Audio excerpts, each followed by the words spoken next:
wildfires. Jim talked about wildfires. OK, there we are. There's wildfires. Now, what they've done, Biden hid this. When he came to power, he had this deleted from the official forestry record. And that's from 19...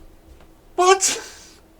You're just going to throw that one out there, are you, with no evidence whatsoever? Yeah, when Biden came along, he just deleted all the records and yeah, just believe me, because I said.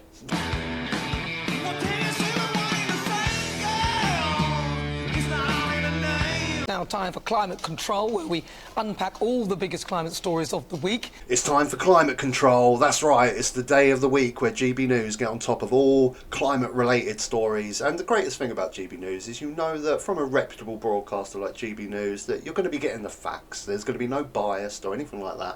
It's going to be facts. We're going to learn about what's going on in climate this week. I'm excited, let's watch.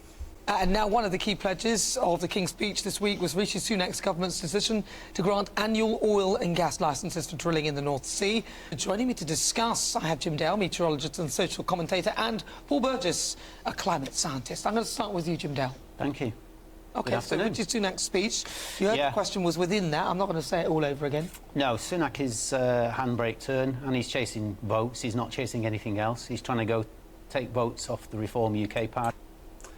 Could not agree more. That's exactly what he's doing. He's done a U-turn on green policies to try and get votes. I mean, if you look back at David Cameron's Conservative Party in 2010, they were labelled as the greenest party ever. Even Boris Johnson in 2019 was very pro-green policies with net zero and things like that.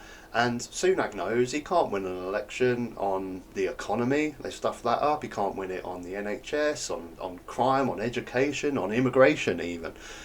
He saw an opportunity with that recent by-election that was won for the Tories on ULEZ pretty much, which was a Conservative Boris Johnson policy in the first place, but regardless, he's seen something that he might be able to siphon some votes for. That's why he's going against the climate agenda that seems to be popular at the moment. And the thing is, as an unelected Prime Minister, really what he should be doing is following the mandate that his Conservative Party were voted in on in 2019 of following green policies, but he won't do that.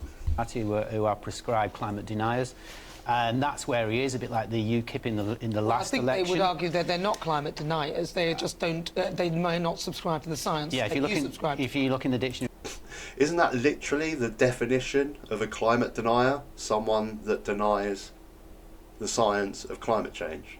Literally, word for word, what a climate denier is. Deniers is phrased and explained exactly what it is. It's basically people who deny the man-made influence in terms of the climate changing. That's basically what they're denying. And most scientists, as you've just pointed out, are on the opposite side. Including NASA. Yeah, you just read that. Yeah, well, there's a lot of scientists who have a view. There's a rump of them. There's a rump of them. Generally speaking, they follow the fossil fuel industry, and they get told what to do by them and get fed off them. A little bit like GB News in that regard, isn't it? GB News owner's hedge fund has 2.2 billion invested in fossil fuel companies. Now, you may think with that sort of value of money invested, 2.2 billion, that you might want to protect that investment. And if you happen to own a news broadcaster in the UK, that you might use that news broadcaster in order to shade light and question climate science. But I'm sure GB News are a reputable broadcaster. They wouldn't do anything dodgy like that, would they? Of course they wouldn't. Financially, that is the way it is. That or and I say this nicely, out there, people need to get educated. Simple as that. And what will they learn? What do they? Well, they will learn that the acceleration in terms of the climate, in terms of the heat, the CO2 levels, the floods, other aspects, wildfires, are all accelerating out of proportion to all of the history. And that is the case. So, look, 2023, the hottest year on record, arguably for 120,000 years. 120,000 years? Yeah, 120,000 years according to ICE. How far back do the records go? We're looking at ice cores, we're looking at soil samples. How far do the records go back? They're the records that go back. If you're looking at modern day records, they go back. Why is she obsessed with how long the records go back? No, I agree again with what he's said there. He said it in a nice way, and I mean it in a nice way as well. People should get more educated. I mean, this is half the problem. The average Joes like me, mere mortals, we're not scientists. We can't properly understand every single inch of climate science. It's impossible. I've tried looking at it. It's a minefield of stuff. But the basics are basic and pretty easy to understand. The fundamental basics are greenhouse gases are heating up the planet, and us pumping carbon dioxide into the atmosphere is creating more greenhouse gases. Those basics are really simple to understand, really, for just mere mortals like us that are not scientists. It's really simple to understand, and that's what he's talking about. Just everyone, just, you know, don't try and understand the whole concept of climate change. It's impossible, but the basics are pretty simple to get to grasp with. 150 years, give or take. That's the modern day record. But remember, scientists, geologists look at things a little bit more succinctly than just looking at the last 150 years. Let me bring forward. Yeah, You sure. made quite a few claims there. He said CO2, Yeah. he said floods, wildfires, arguably this is all climate change, the worst they've ever been. It's just not true. If you take floods, I mean, I've got a diagram here, I don't know if the camera can see it. We might be able to. OK, this is the world reduction in drought, for example, right? This is how droughts have been reduced between 1982 and 2012. Not my figures. As always, after these talks, I post on my YouTube channel all the backup references. So he's talking about... Well, why not produce them here? Why are you not going to give your references for where you're getting your stats from live on TV? I know, if you go and click out, turn the TV off, open up your laptop, look for my YouTube channel, and then you'll find just where are you getting these stats from? Just say. About drought. So what are you saying about drought? So well, I'm saying droughts are decreasing, and I'm saying that it's my own subject, because we're in water resources, and the worst drought in Britain was 1750, the next one was 1770, and so on. The top 5 droughts. What has that got to do with anything? You're just saying there were some droughts in the 1700s. Okay. How does that dispute the science of greenhouse gases and the world heating up because of carbon dioxide? Because there were some droughts in the 1700s. Were all before the Industrial Revolution. Right. And so it's as simple as that. So where this comes from, but I'm not the only one saying that. The IPCC say it. The IPCC has concluded that a signal of climate change has not yet emerged beyond natural variability in the following phenomena. River floods, heavy precipitation, landslides, droughts, severe windstorms, tropical cyclones, etc. And the IPCC are the body who sort of I don't oversee trust all them. climate. There's the droughts there. 1756, 1798, 18... Look at that. UK major drought events in... It's not even the whole world he's getting these figures from. He's talking about droughts in the UK. There were some droughts in the UK in the 1700s. How does that possibly refute the abundance of evidence of... Did they say this guy's a climate scientist? Who is this guy? Paul Burgess. I can't find anything about this guy. Apparently he's a drummer or something. That's not the right one. Climate scientist. Okay, is it this guy? Professor Paul Burgess? Professor Agriculture... That's not the same guy. No, that's definitely not the same guy. Okay, I've been looking on Google for a climate scientist called Paul Burgess. I can't find anything. The only thing I can find is this video here on YouTube. My guest today is Paul Burgess. Well, I'll go back. I'm 78 now, so I've got to go back a long way. I graduated in civil engineering, got a Bachelor of Science in Civil Engineering, but my main interest right from the start was always in water resources. I then did an MSc in water resource technology, and when I was 25, became water resource engineer for Cornwall, which is like a state within the UK. He's not even a climate scientist. He's not even a climate scientist. Paul Burgess, load of letters, retired charter water resource engineer, was in charge of water resource planning for a large section of the UK. He manages water resources. How is that a climate scientist? He's not even a climate scientist. Paul Burgess, a climate scientist. I'm going to start... Oh my God, you can't get any more GB News than this, can you? You really can't. They're sat there, like I said, 2.2 billion invested in fossil fuels, the owner of GB News. Like, right, okay guys, we need to do a segment on climate change. We need to make sure these guys know that it's a load of rubbish. We got any scientists that can back this stuff up?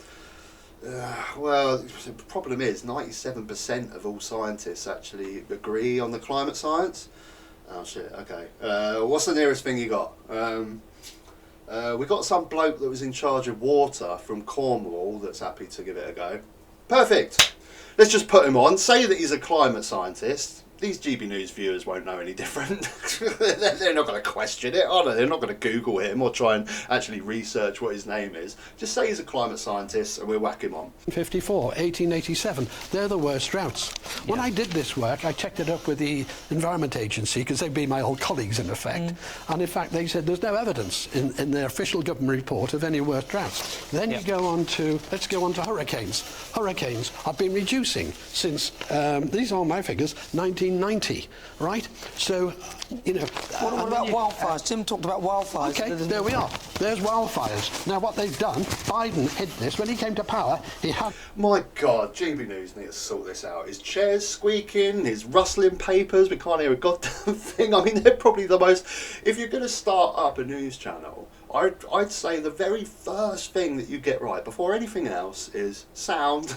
Make sure you haven't got a squeaky chair. That's pretty much fundamental, really, to what... Jim talked about wildfires. Okay, there we are. There's wildfires. Now, what they've done, Biden hid this. When he came to power, he had this deleted from the official forestry record. And that's from 19... What? You're just going to throw that one out there, are you, with no evidence whatsoever? Yeah, when Biden came along, he just deleted all the records and yeah, just believe me. Because I said, you don't need any evidence at all for that extraordinary claim. This guy's nuts. This is from 1930 when they had the Dust Bowl in America. Yeah, they had terrible wildfires in the past. So wildfires were 4, 5, 6 times more in the past than they were now. Now I don't know where he's getting these figures from. I don't trust it. The last one was just a report on droughts in the UK. But I'd question, he's talking about wildfires in America. Maybe they were worse in the 30s because they didn't have the technology to take them out as they do now. They didn't have giant planes that could just dump tons of water. Maybe that's why they were a bit worse. I don't know. But the fact that this guy is not a climate scientist and that he works for the water company in Cornwall, I don't trust a single thing he says. Right, so, so he's provided evidence. And no, he hasn't. He's provided... Let me finish. No, he hasn't. Let me finish. Provided some stuff from the IPCCs, who are the governing kind of climate body who look over all of this, and probably somebody that you would probably respect with their thoughts, and he's showed that they are not saying what you're saying. Paul's provided spurious information, to be frank with you. Well, he said it's from the IPCC. He's not allowed... Hang on. Yeah, and he's also... He's not allowed to... Listen, he's on air like you. He's not allowed to come up with dodgy data. He's provided the evidence. No, I would stop him. I would stop if he has. Okay. He hasn't. So he has. Of course, because we trust GB News. We know that GB News are not going to bring on someone with some dodgy facts and dodgy information. It's not like they're going to bring on someone from the water company and claim that they're a climate scientist or anything like that, is it? It's not like they've ever got in trouble with Ofcom before about their dodgy climate change denial stuff. It's not like they've done any of that sort of thing before. And herein lies the problem with GB News. That's enough of this video. I don't want to pump any more of this crap out. This is the problem. GB News, they have like an older audience, don't they, that just blindly believe everything you say because they're from a pre-internet era where you did used to trust everything you say. You know, back in the day of today on the 6 o'clock news, blah, blah, blah, blah. You know, these sort of news programmes had a higher standard to adhere to, you know, in fear of being sued, of libel and getting in trouble with Ofcom. You know, they had a certain standard to adhere to, so you could believe them. The difference with GB News is GB News doesn't actually officially class itself as a news programme. It's an entertainment show, which means they can have members of parliament presenting the show. News programmes can't have that. They can't have it because it's biased. And they get away with spurious facts because they're an entertainment show. They don't have a certain standard to adhere to, even though they got news in the title. It doesn't mean anything. And herein lies the problem, how they can get away with spouting all this nonsense, because people will blindly believe them. They know that people are not going to check up on that guy that GB News have stated that he's a climate scientist, so we must trust everything he says, and all he does is just throw out a few random facts of some droughts in the 1700s, and that droughts in the UK have not increased, and some stuff about wildfires in the 1930s, and they will blindly believe it because they're not going to go and check, are they, that he's really a climate scientist. They're not going to check the evidence for themselves, and they're not going to check things like the hedge fund owner of GB News has 2.2 billion invested in fossil fuels. They're not going to check that stuff. This is pure GB News. It's so GB News. Just getting some bloke from the water board to come on as a climate scientist. You can't get better than this. Jesus Christ. If you enjoyed the video, click a like down below, and you can subscribe up top if you're not subscribed, and there'll be another video. You can check that out as well. Please comment. I love hearing your comments. I love reading your comments, so let me know what you think about this video. Till next time, take care.